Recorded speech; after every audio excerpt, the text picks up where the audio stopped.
Real estate investing 101. 3 personas. Hey everyone, how do you make money investing in real estate? We're going to talk in this segment about the 3 ways, the all-encompassing 3 ways you make money in real estate. If you're just getting started, you need to watch this video all the way through and you need to learn about the 3 real estate investing personas, the 3 personas that a real estate investor must take into their strategy.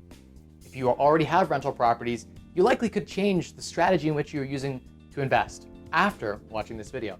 I have taken the time to break out the 3 personas that I like to use to invest in real estate, and more specifically, how these strategies can help you avoid a down market or a recession. Because a lot of us are talking about the Canadian real estate market and how there could be a bit of a recession coming our way. So how do you invest in real estate? And how did I invest in real estate and buy, well over 30 properties now? And how do I protect myself and insulate myself against things like a recession? How do you make the most money you possibly can in real estate? So at the end of the day, when I talk to you guys about how to maximize your returns, that's what this video is about.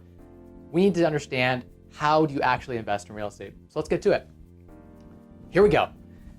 Number 1, Johnny Cash Flower. Number 2, you're an Annie Value Add Arbitrager. Number 3, you're a Suzy Speculator. There are 3 personas to make money in real estate. So the first, Johnny Cash Flower. Very simple. Let's go into the details. What is Johnny Cash Flower all about? Well, he's a real estate investor. It's all about the cash flow, all about that return on cash. Looking for a roughly 25% return on cash. Johnny Cash Flower doesn't look at all appreciation. His sole entire mission, that persona is all about the cash flow. If you're buying properties that do not fit the Johnny Cash Flower perspective, you will get burned. Developers get burned because they don't buy for cash flow. Speculators get burned because they don't buy for cash flow. When I talk about cash flow, I'm talking about rental income. Whether you're using Airbnb, whether you're renting out standard residential leasing, short-term leasing, commercial leasing, whatever real estate that you're buying, you need to be focused on the cash flow. And so that is all your revenue at the top line, your rents coming in. After all of your expenses, you have a net operating income. It needs to be positive. It needs to be significantly positive, enough that you can get your down payment back in a minimum of 4 years. Without a refinance, without any appreciation, you need to have all of your down payment back in 4 years. That's the way the strategy works. Now, if you get appreciation, which you will, and your arbitrage, you should get your down payment back in like a year or less. In fact, this is how you get triple-digit investing returns when you're investing in real estate. The second one, and by the way, I like to put Johnny Cash Flow with the second persona, and that is the Annie Value Add Arbitrager. Annie Arbitrager, Annie's persona is all about buying undervalued, underutilized assets and then changing the use of that asset in a way that it creates value. So what are some of the ways you can create value in buying real estate with arbitrage? So arbitrage by definition means you're buying assets that are effectively undervalued and finding a way to arbitrage and close the gap and realize said value. So for instance, you might buy a single family house for $150,000 in London, Ontario. Now, it's bought at market value as a single family house. If you convert that to a duplex in the same area, often trading on a cap rate or an NOI and net operating income valuation, the property as a duplex with current market rents is worth, say, $250,000. And it costs you, say, $35,000 to make that conversion. So you're in it for $150 purchase price, $35,000 of value add renovations, you're in it for $185,000, and now it's worth $250,000. Annie Arbitrager created a ton of value. Now, Annie relies on the market being flat. She never bets on the market appreciating. In fact, if the market goes down, say 5%, Annie can still make money because 5% less of 250 does not crush her, right? We're talking 12,500, so it's still 237.5 purchase price. So in a down market, Annie still has a house worth 237.5 when she is finished because she did the comps and based everything on her analysis on how to create value in a flat market using current valuation metrics. In fact, she leaves enough room in her budget, enough room in her overall equation for things like a recession. So Annie's buying low, or she could be buying at market value, but adding value in some way, and adding value cheaper than the market expects. So a renovation the market might value said house renovation at $70,000, but Annie's able to deliver that renovation for $35,000 by managing cost control and managing labor and finding ways to do things in a more cost-efficient, purchase-optimized manner. So for instance, one of the greatest things I like to do when it comes to being an Annie Arbitrager is adding bedrooms, adding bathrooms, finishing unfinished basements, adding additions on properties. Small changes like converting a property from a 3-bed, 1-bath to a 4-bed, 2-bath change the entire feel of the property and the valuation, as well as what you can get in rent. Oftentimes several $100s more a month in rent for one extra washroom, for instance, going from 1 to 2. So Annie's adding value, and there's 3 ways. She adds value through renovation, she adds value through marketing, and then through tenant placement. Those are the 3 ways you can really add value. So I've seen people buy properties privately and then market them really well, take really good pictures that are super crisp, wide angle lens, and get a really good agent to do a lot of marketing and get it out to the entire market, get full eyeball exposure on this property, and get more money by doing no renovation and changing nothing on the property. This is an arbitrage play. Now, it's harder to do this in times of recession, but if you're buying properties that are not marketed well, for instance, you go on MLS and you see descriptions that are, there's no dimensions on the house. The description says selling as is, 1 picture from Google Images on the front of the house. There's no pictures. This agent has done a very bad job marketing the property. And so, as an investor, you might be able to buy that and find an arbitrage play there to remarket and sell the property for more. The third thing is, like I said, the second point is actually our third point now, is tenant placement.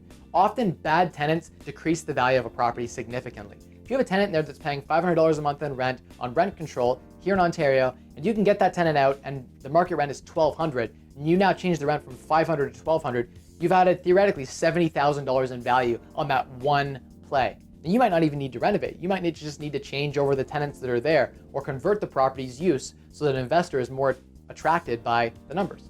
So Annie Arbitrager, I like to do Johnny Cashflower, Annie Arbitrager. But I left it the third way that people invest. And this is the way people invest most often in major metropolitan markets like Toronto, Vancouver, New York, LA. They invest for appreciation. Now, I do not recommend this as your first or second way to bet on real estate, because basically what you're doing is betting. When you're a speculator, you're looking for, you're planning that the market is going to go up in the future. You believe buying this house at full market value today for $200,000, that someday in the future it will be worth $300,000. And likely it will. Likely real estate will continue to rise, and it has over the past, since the beginning of time, increased in value and mostly outpaced inflation. So what we know is that markets do appreciate, and speculators do make money. In the last 7 years, speculators have done so well because the markets in Toronto and Vancouver have exploded. And so the worst investors who don't buy for cash flow, who have no arbitrage angle, who add zero value, they're making tons of money because they're leveraging up and they're speculating. Now, that's not a sustainable approach. That's not replicatable. So I'm not going to tell my audience, hey, you should be speculating. You should be buying markets that need gentrification. Now, if you can align all 3, why not? If you can buy for solid cash flow, you can get great tenants in there, you can arbitrage, and you could be in a market that you think is going to be gentrified. If you can speculate and be a Suzy Speculator, power to you. But if you had to prioritize Johnny Cashflow, Annie Arbitrage, then become a Suzy Speculator. And most people start the other way around. They say, if my property's breaking even, I'm okay. I know more prices are going to increase. That's the wrong way to invest in real estate. That is not the right way to maximize your returns and get those triple-digit returns you're really after, and insulate yourself in terms of, if you have a tenant destroy a property or a massive recession, or a lot of the risk factors associated with real estate. You can mitigate these by just insulating yourself with really good buying and value-adding techniques. So that's what I strongly recommend. I do believe that it's hard to be a Suzy Speculator because even if you have the best of information, you cannot control what happens in a market. You can't control if they open a needle methadone clinic right beside your rental property 2 years from now. You can't control if a neighborhood becomes a bad area when it was a good one. You can't control if a bad area stays a bad area, and factors you thought were leading to gentrification of the neighborhood don't happen. A recession happens, everyone loses their job in the neighborhood, crime rates go up, whatever, bad people move into the area, some houses get destroyed, then it becomes a rough street again. You can't control other houses, other properties in the area. I would rather be in control. The nice thing about real estate investing is that you're in control. If you're not going to be in control of your property and you're going to be gambling or speculating, you might as well just invest in the S&P 500. You might as well pick some companies and invest in other people's management, because at the end of the day, when you invest in publicly traded companies, you're betting on other people's performance. You're betting on employees, on management, on future speculation of commodities, or whether or not an idea is going to be successful upon execution. I don't like to gamble. I like to do sure things. And when I'm controlling, when it's my company, when it's my property, when I'm at the helm, I know that I can do everything to control the situation and ensure the best outcome possible. I can't ensure someone else is going to deliver the same sorts of results that I can deliver when I'm managing my own investment. So that's why I strongly do recommend the Johnny Cashflow and Annie Arbitrage sort of way of investing. Now, if you guys enjoyed this video, please let me know in the comments. Please like and share it on social media. I would really appreciate if you know someone else who's just getting invested in real estate and they don't know where to start. Send them my way. I do a live stream every single Wednesday at 7 p.m. for the Wise Wealth Show. I've done 16 episodes now, every single Wednesday without falter. I go on at 7 p.m. Eastern, 4 p.m. Pacific, and we just talk. 30 or 40 of us get on there and we chat about all the market trends related to real estate, personal finance, financial independence, retiring early, the lifestyle, everything. If you have a question about, should I contribute to my RRSP, or what are the tax implications of X and Y, I can give you a general opinion. Now, I'm not a professional, so don't hold me to it, but I will share with you, things that I think are happening in the real estate market. And I'll just basically give you free consulting. I kind of just share what's on my mind. I give you the update of what I've been up to for the week. So check that out. I would really appreciate that. If you enjoyed this video, please leave me a comment, leave me a question. Say, hey Mike, I've been doing the Johnny Cashflow and the Annie Arbitrage strategy in my market. I would love to explore a 25% cash on cash return. I would love to be able to pull my down payment out after a year, or with cash flow after 4 years. How do I get involved in these markets? Reach out to me, send me a message. As always, spend less, earn more, and maximize returns to unlock a wealthier you. Peace.